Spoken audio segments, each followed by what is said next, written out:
Muchas gracias por esta oportunidad más de poder abrir su palabra de Dios y que Él nos pueda hablar. Como hemos escuchado, entonces el Señor Jesucristo prometió edificar su iglesia y lo ha estado haciendo, y esta obra de Dios en Tesalónica nos da algunos detalles de cómo lo hace en la práctica, y hemos visto algunas cosas entonces que llaman a nuestro corazón en nuestro servicio para el Señor, sabiendo que el Señor prueba nuestros corazones, sabiendo entonces que es necesario la vida que solamente puede ser producida por Dios en nosotros para que pueda entonces haber un resultado tal cual Dios desea en su iglesia. Estamos notando entonces las razones por las cuales Pablo considera también que ellos son realmente creyentes, que son notando su elección de Dios debido a lo que en capítulo 1 vimos lo que primeramente vio en ellos y luego cómo llegó a ellos el evangelio, y eso es lo que estamos continuando, se puede decir, en el capítulo 2, la forma como entonces Pablo dice que no eran debido, obviamente, al parecer al menos habían la presencia de falsos atacantes que estaban diciendo que la obra de Dios de ellos era algo no digno de Dios. Y entonces Pablo dio respuesta a través de las negaciones que dio en cuanto a la forma como estos siervos del Señor se acercaron a ellos. Pero ahora, en vez de hablar de negaciones, les dice cómo sí fue el comportamiento de ellos al llegar a ellos. Y hay dos comparaciones especiales que usa para entonces describir de una forma gráfica cómo fue la llegada de los siervos del Señor a llevarles el evangelio a ellos, y cómo entonces también cuidaron de los creyentes. Verso 7 dice: antes, o sea, en vez de las cosas que no eran ciertas en ellos antes, fuimos tiernos entre vosotros, como la nodriza que cuida con ternura a sus propios hijos. Tan grande es nuestro afecto por vosotros, que hubiéramos querido entregaros no solo el evangelio de Dios, sino también nuestras propias vidas, y porque habéis llegado a sernos muy queridos. Y entonces, porque os acordáis, hermanos, de nuestro trabajo y fatiga, como trabajando de noche y de día, para no ser gravosos a ninguno de vosotros, os predicamos el evangelio de Dios. Aquí entonces describe la forma como llegó a ellos el evangelio. Y entonces deseamos que también Dios pueda producir en nosotros, este mismo carácter como una madre que cuida con ternura a sus hijos. De la misma manera, entonces, es la forma de servir a Dios. En primer lugar, esta comparación gráfica nos da a entender. Antes fuimos tiernos, y es una palabra muy, que quizás a algunos hombres no les gustaría que les contaran que eran así, pero Dios muestra su amor para con nosotros de esta manera. Es una forma de ser apacible, tierna, benigna, y entonces la forma como Pablo y otros escritores también de aquellos tiempos lo usaban para hablar de una madre cuida a sus hijos, aun cuando los niños no son muy cooperados, sin embargo, no cooperan mucho, quizás rebeldes o obstinados, sin embargo, con estas personas que son personas que cuidan normalmente hijos ajenos, sin embargo, cuando cuidan de sus propios hijos, cuán tierno realmente son. Fuimos tiernos, dice Pablo, en su falta de madurez y debilidad, necesitaban cuidado afectuoso en lugar de arrogantes mandatos. Eso es la gran diferencia entre la persona que está bajo la ley y la persona que está bajo la gracia. El trato de Dios a través de sus siervos es de esta manera: fuimos tiernos entre vosotros. En medio de ellos, en ese ambiente, se manifestó una ternura de Dios. Este verso habla de un amor que tiene su fuente en Dios mismo y nos da una figura como para comprender ese amor. Un bebé necesita el cuidado, la ternura como de la nodriza cuando cuida a sus propios hijos. La nodriza sabe cuidar niños, cuanto más cuando cuida a sus propios hijos. Así fue el amor de Dios expresado a través de Pablo, Silvano y Timoteo hacia los nuevos convertidos en Tesalónica. Dice, como la nodriza que cuida con ternura a sus propios hijos. Entonces aquí tenemos la nodriza. Generalmente era una mujer que tenía capacidad lactante, o sea, tenía capacidad de dar leche a los recién nacidos, pero generalmente cuidaba los bebés de otros. Pero aquí vemos entonces, sin embargo, la comparación que cuida con ternura. Y ahora, antes al comienzo había dicho que eran tiernos, ya es la comparación con otra palabra que es ternura, pero es otra palabra en el original. Principalmente esta segunda palabra significa calentar, ablandar por medio de calentura. O como un pájaro que cubre sus polluelos con sus alas. Y eso es entonces una figura que también usa para hablar de esta ternura con la cual cuidaban a los creyentes. Ese pájaro, metafóricamente hablando, habla de cómo valorar con amor y tierno cuidado. Nosotros a veces usamos de esa forma la palabra abrigar una esperanza, sin énfasis sobre esperanza, sino sobre el abrigar, ¿no? Entonces, hay una forma de calentar, ¿por qué calentamos las cosas? Bueno, el pájaro, porque necesita hacer crecer a sus polluelos, es decir, sus huevos. Cuida con ternura. Entonces, es de esa forma como la madre también cuida a sus propios hijos. De esa misma forma como las aves cuidan a sus polluelos, incluso cuando ya están salidos del huevo, también los cuida debajo de sus alas, protegiéndolas. Me hace acordar cómo esto es una figura también de la salvación de Cristo, quien nos ha abrigado ante la expresión del fuego de la ira de Dios.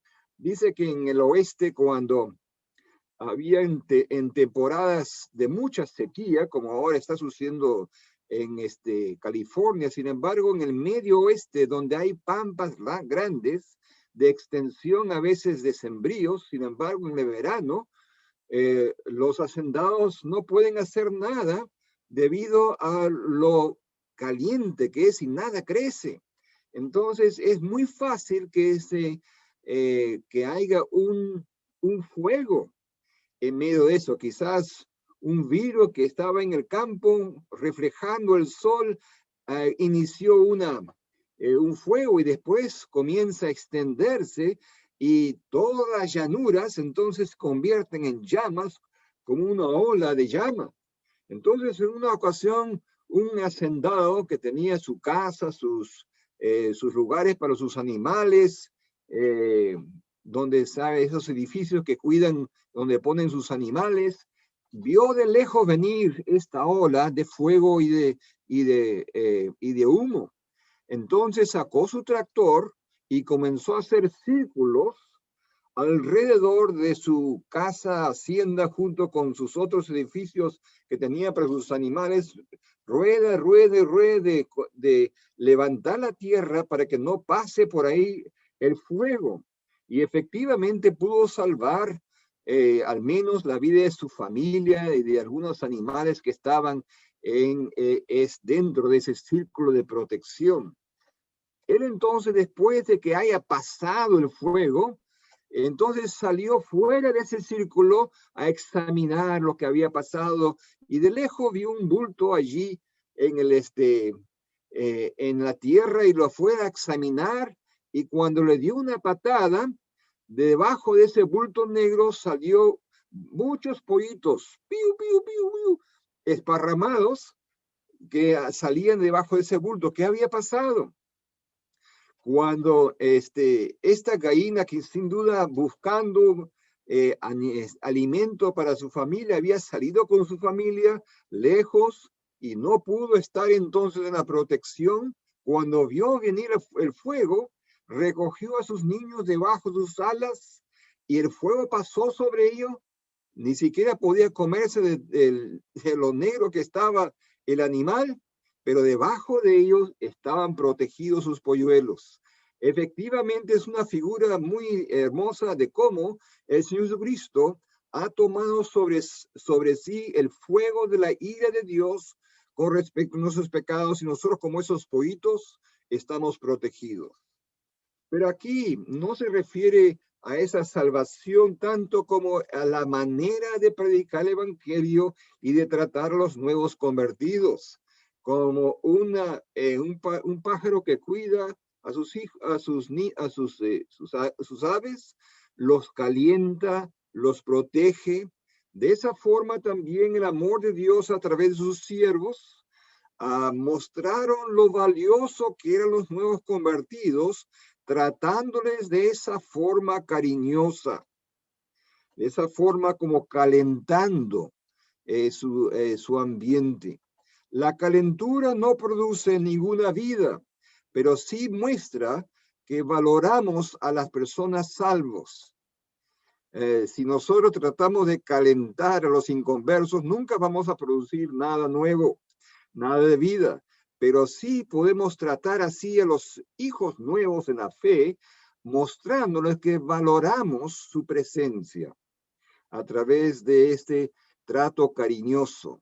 El verso 8 continúa diciendo: tan grande es nuestro afecto por vosotros. Pablo le está mostrando a los tesalonicenses, que ellos son valorados y que su ternura para con ellos es muy grande.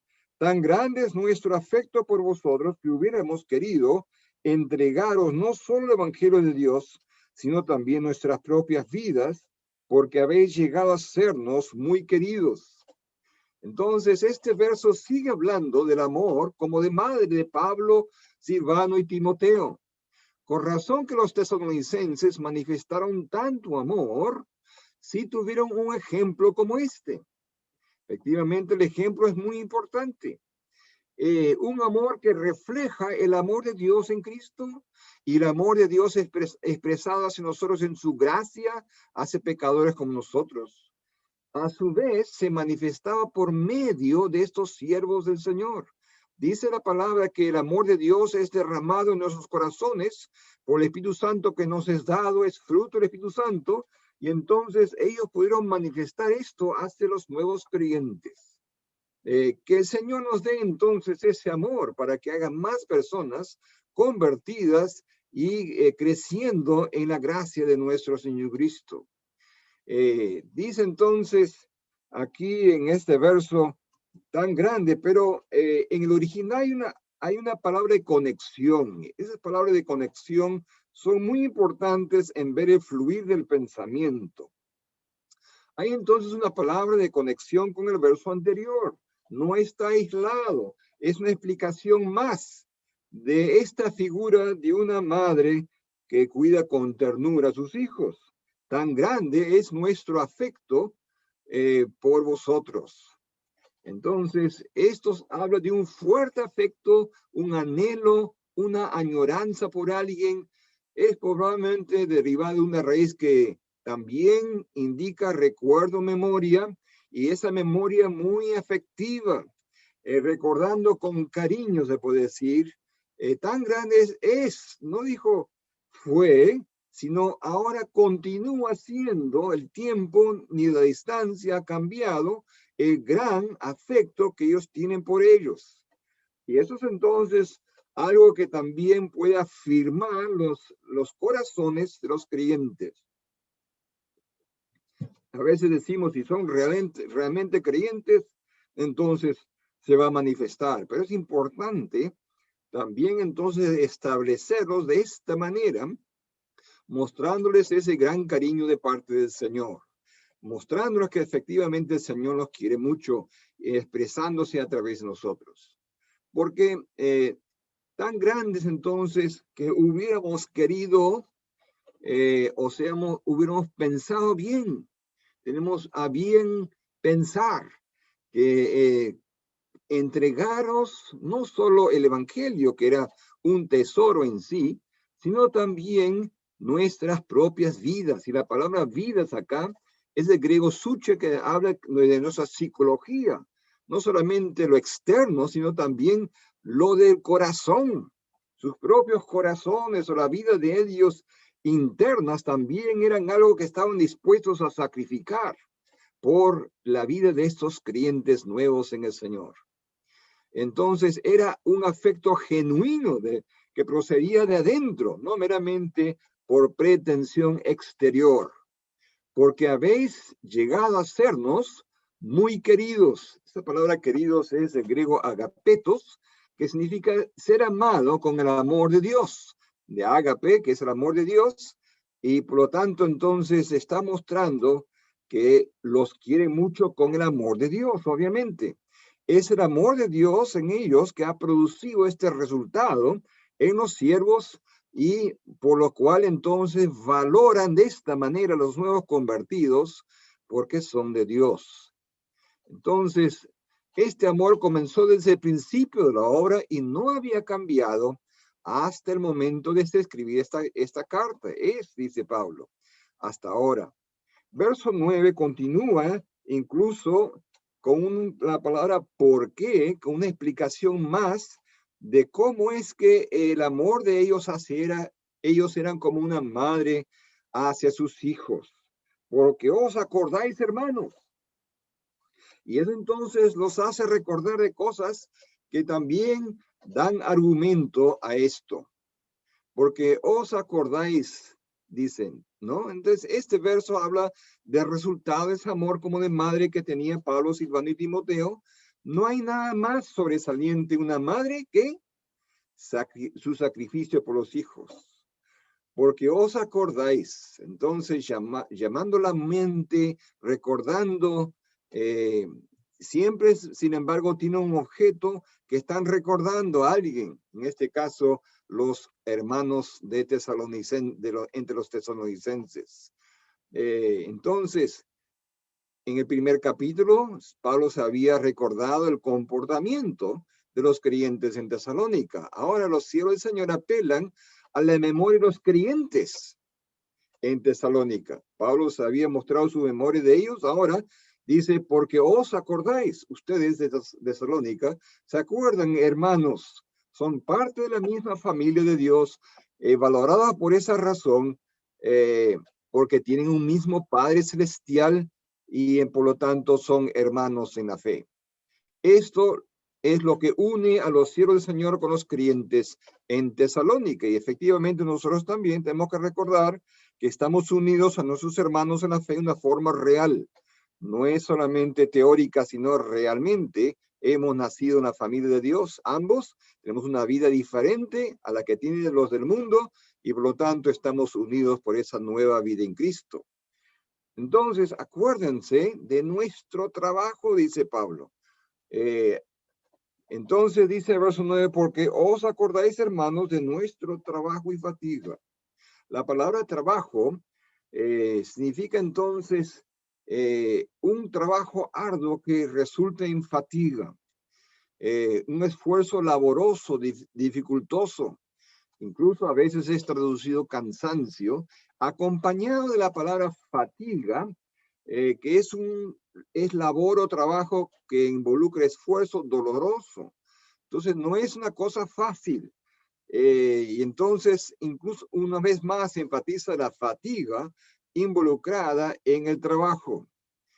¿Os acordáis de nuestro trabajo y fatiga como trabajando de noche y de día? Generalmente hablamos en otro orden, decimos de día y de noche. Pero Pablo, después de predicarles el evangelio en el día, muchas veces de noche seguía trabajando en carpas para sustentarse, porque no recibía de ellos ningún sustento, no quería recibir. Y entonces, trabajando de noche y muchas veces incluso pasándose hasta el otro día, estaban entonces trabajando, dice, para no ser gravosos o carga pesada de económica, se puede decir, sobre ellos. Y una carga pesada sobre recursos materiales en este caso.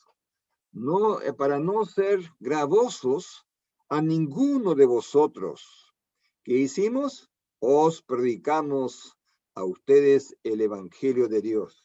El Evangelio es de Dios y por lo tanto es algo que nace del corazón de Dios, es obra de Dios y sin embargo somos llamados y somos nosotros también llamados a anunciarlo a otros con esta forma de una madre que cuida a sus hijos. Ahora cambia en el verso 10 de la ilustración de una madre a la ilustración de un padre, como un padre con relación a sus hijos. En el verso 10 dice, vosotros sois testigos y Dios también de cuán santa, justa y irreprensiblemente nos comportamos con vosotros los creyentes, así como también sabéis de qué modo como el Padre a sus hijos. Entonces, aquí en el verso 10 nos habla de la vida ejemplar, el ejemplo de Pablo y sus compañeros. No hay nada más eficaz en la crianza como el buen ejemplo de los padres, especialmente la crianza de hijos espirituales. Ellos eran testigos de eso, pero en último caso era Dios quien era juez de la santidad que aquí manifiestan. Vosotros, dice, sois testigos. Entonces, incluso la palabra vosotros aquí es enfático. Vosotros sois testigos. No necesitó de ningún testigo inconverso y sin embargo dice vosotros testigos y Dios también. Ambos casos se necesitaba el testimonio de ellos, como ellos eran conscientes de cómo estaban trabajando de esta manera de sacrificio y también del ejemplo que ellos daban con sus vidas. Ellos eran ejemplo, pero al fin y al cabo, cuando hablamos de santidad, también Pablo recurre al testimonio de Dios para entonces hablar de cuán santa, justa y irreprensiblemente nos comportamos con vosotros los creyentes. Entonces, tres cosas mencionadas acá, que describe la forma de ser de los siervos del Señor y qué ejemplo les daban con esto a los creyentes para que ellos entonces, como un padre que da ejemplo a sus hijos, ellos entonces también sigan de la misma manera, el mismo tipo de conducta que sus padres. Primeramente, santo es nuestra relación con Dios. Generalmente somos santos con el fin de poder entregar nuestras vidas a Dios y muchas veces se traduce devotos.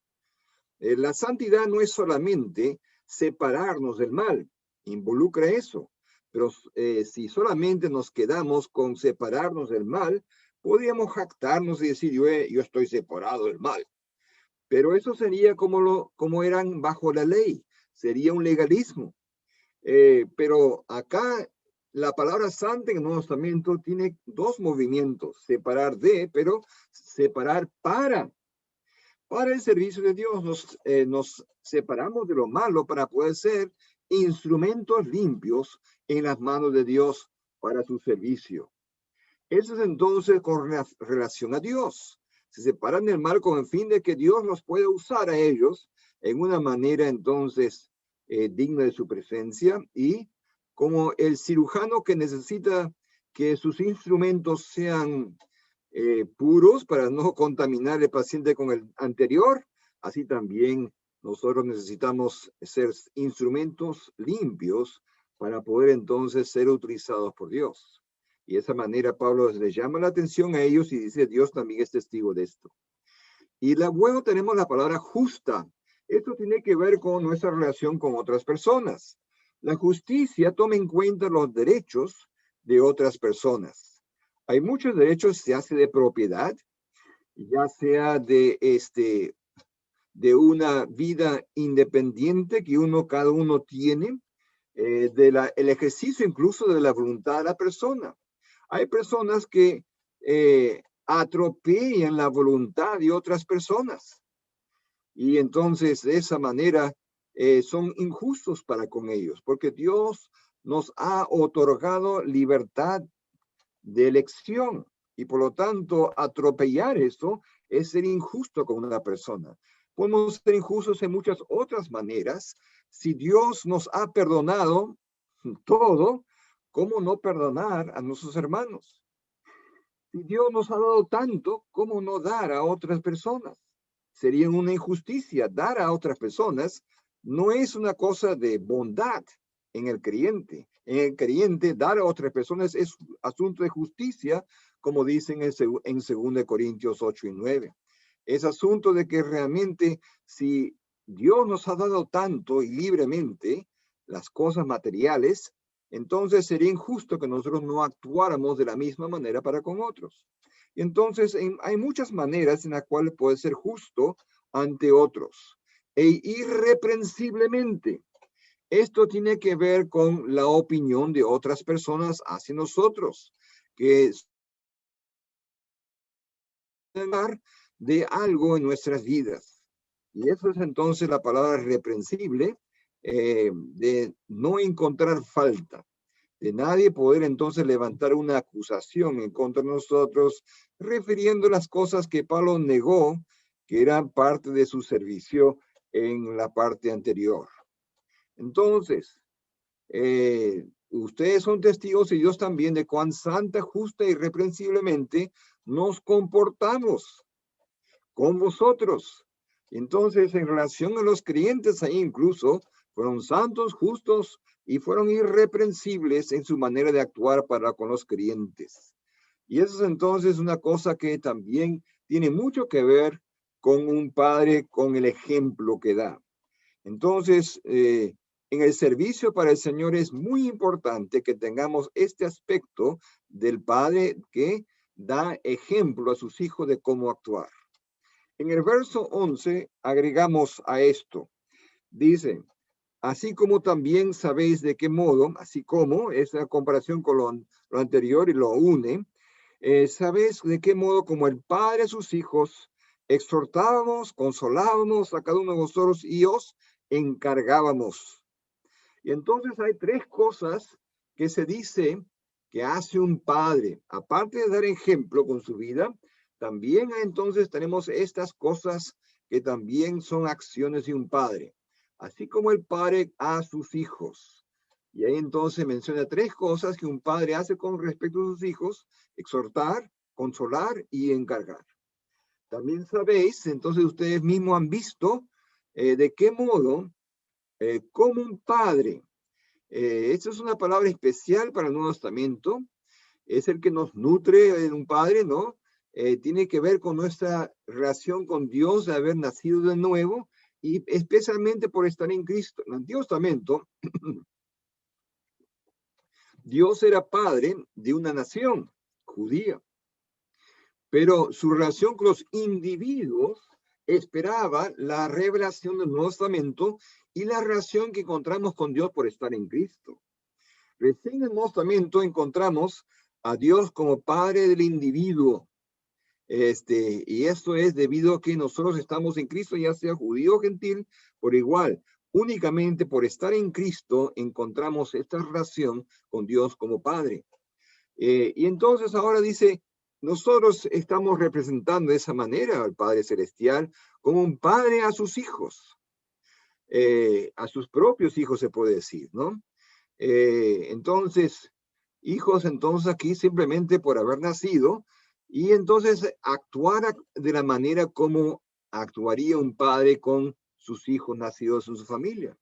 Exhortaba en primer lugar, de griego parakaleo, es llamar al lado de uno para entonces exhortar, consolar, fortalecer, es entonces dar entonces una mano fuerte con la cual ellos se pueden apoyar al lado de uno para poder encaminarles en el camino del Señor.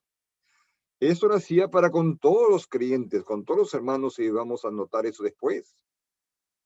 Pero entonces aquí exhortábamos a cada uno de vosotros. Vamos a notar eso en un ratito, pero notamos que también consolábamos. Esta palabra consolar significa hablar de cerca con ternura. Entonces es algo que quizás no pensamos tanto en un padre que habla así, sino como una madre. Sin embargo, estos padres serán así como ejemplo también para los padres modernos también, pero especialmente con referencia a los hijos espirituales. Es consolar, calmar, consolar, animar, estimular a descargar seriamente sus deberes, pero es no hablar así con látigo, hablando con voz fuerte, sino al lado, con ternura. Hablar de cerca, porque uno habla de cerca, y esa es la palabra acá, para, es al lado de, habla de cerca con ternura, no se habla al oído fuerte, se habla de con ternura. Y esa es la forma como ellos entonces se acercaban, dice, a cada uno de vosotros. En Hechos, capítulo 17, vamos a notar que no habían pocos en la asamblea allí. Hechos 17:4, y algunos de ellos creyeron y se juntaron con Pablo y con Silas, y los griegos piadosos, gran número, y mujeres nobles no pocos. Entonces había un gran número de convertidos y sin embargo Pablo y sus compañeros no tenían favoritos en su gran familia. Se preocupaban personalmente por cada uno como un padre con sus propios hijos. Es una de las cosas que un padre no debe hacer con sus hijos, es tener favoritos. Y aquí entonces Pablo dice, exhortábamos y consolábamos a cada uno de vosotros. Y no solamente eso, sino agrega una tercera cosa en el verso 12. Y os encargábamos que anduvieses como es digno de Dios. Les daban ejemplo con sus vidas, los exhortaban y encargaban para llegar a ese fin. Entonces, que anduvieses como es digno. Esta palabra andar, anduvieseis, es de griego peripateo, y pateo de patear o de pie, y peri, la circunferencia, nos habla en una forma figurativa de toda la ronda de actividades de la vida individual. Y no, Pablo está diciendo, les exhortamos que cada cosa que ustedes hacen en su vida diaria, la ronda de su vida normal de cada día, entonces deben actuar de esta manera, en la forma, obviamente, para que el Señor se manifieste de esta manera entre ellos. Anduviese como es digno de Dios. Eso es entonces lo importante. Somos de Dios y debemos de andar en una manera como es digna de Dios. Ahí escuchamos un padre que dice, en mi familia ninguno va a actuar diferente a lo que es digno del nombre de la familia, ¿no? Algunas veces se escucha una cosa así. Y eso es lo que Pablo está diciendo. Somos de la familia de Dios. Y por lo tanto debemos de andar de una manera como es digna de ese nombre, de ese apellido, podemos decir, ¿no? Se cuenta que había un tutor inglés que estaba tratando de preparar a un hijo de la familia real de Francia para que él un día pueda heredar el trono. Pero el niño francés era muy travieso, muy inquieto, muy movido, podemos decir. Y entonces el tutor inglés tenía muchos problemas en tratar de hacerle ver que él, lo que pasa en la vida de uno, uno carga con esa reputación para toda la vida. Yo me acuerdo, mi hermano menor era también muy inquieto y donde quiera que yo vaya se acuerdan de él, pero se acuerdan de la forma inquieta y traviesa que era. Uno no pierde la reputación que uno va creando en su niñez. Entonces no vamos a pensar que la niñez de uno es insignificante, que las cosas después van a cambiar.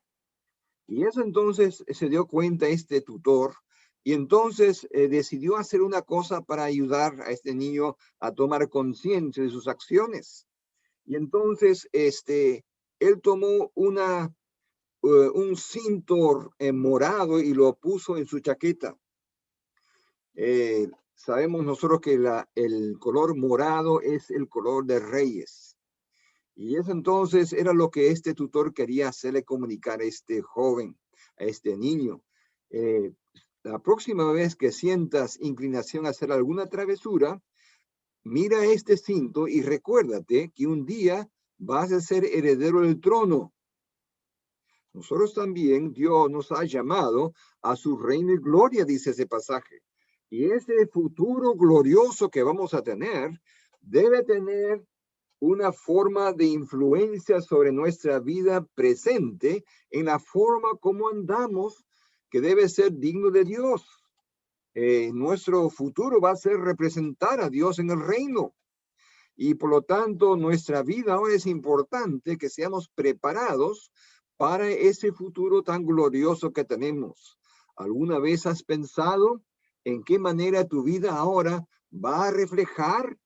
Porque en el tribunal de Cristo, todos los creyentes tendremos que dar cuenta de nuestra vida como creyentes, y eso va a afectar qué posición o qué utilidad vamos a tener en el reino de Dios, en el gobierno de Cristo sobre la tierra.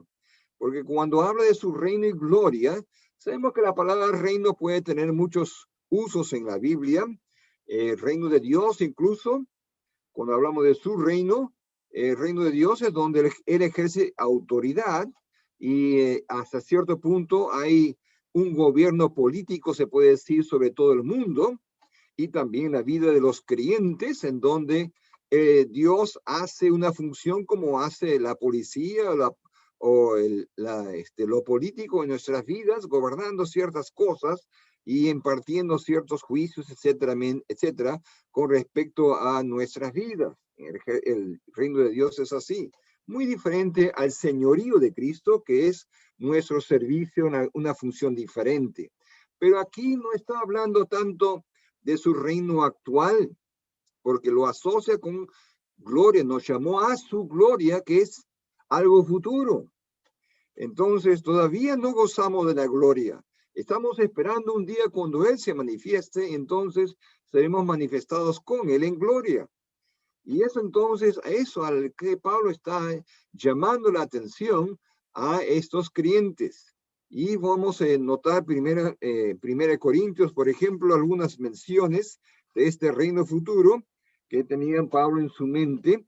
Dice en 1 Corintios 6, 9, ¿no sabéis que los injustos no heredarán el reino de Dios? Hay que ser creyente para hacer eso.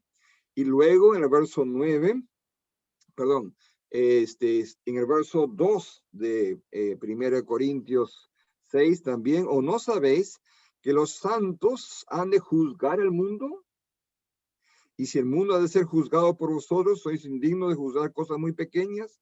¿No sabéis que los santos, los creyentes, van a juzgar el mundo? Vamos a tener entonces una participación. Y luego pasando al capítulo 15 de 1 Corintios y el verso 50, dice, pero esto digo, hermanos, que la carne y la sangre no pueden heredar el reino de Dios. Y la incorrupción hereda la incorrupción. Y así Dios tiene que darnos un cuerpo apto para ese reino futuro. Luego pasamos a Gálatas, en donde también notamos una expresión, el capítulo 5 de Gálatas y el verso 21. Y entonces también algo parecido a lo que hemos escuchado ya sobre esto, vamos a encontrar ahí en Gálatas capítulo 5 y el verso 21. Dice, acerca, dice verso 21, envidias, homicidios, borracheras, orgías, cosas semejantes a estas, acerca de las cuales os amonesto, como os lo he dicho antes, que los que practican tales cosas no heredarán el reino de Dios, no van a ser los inconversos participantes de esto. Pero en 2 Tesalonicenses, en el capítulo 1, verso 5, dice lo siguiente. Esto es demostración del justo juicio de Dios para que seáis tenidos por dignos del reino de Dios, por lo cual asimismo padecéis. Entonces, Dios nos está preparando y sufriendo, está permitiendo sufrimiento como para que seamos dignos de la altura de ese servicio para Dios en el futuro. Luego, 2 de Timoteo, capítulo 4, verso 1, te encarezco delante de Dios y de Jesucristo, que juzgará a los vivos y los muertos en su manifestación y en su reino. Cuando Él se manifiesta entonces, Él entonces va a juzgar en su manifestación y en su reino. Hablando entonces de ese reino futuro que os llamó, es un hecho de que Dios nos ha llamado a esto. Dios ha tenido un propósito en llamarnos a salvación. Dios nos ha llamado para entonces participar en un reino futuro. Nos ha llamado ahora para prepararnos para un reino futuro, para su reino y gloria. Y ahí entonces sabemos que cuando Cristo sea glorificado, nosotros participaremos en su gloria juntamente con Él.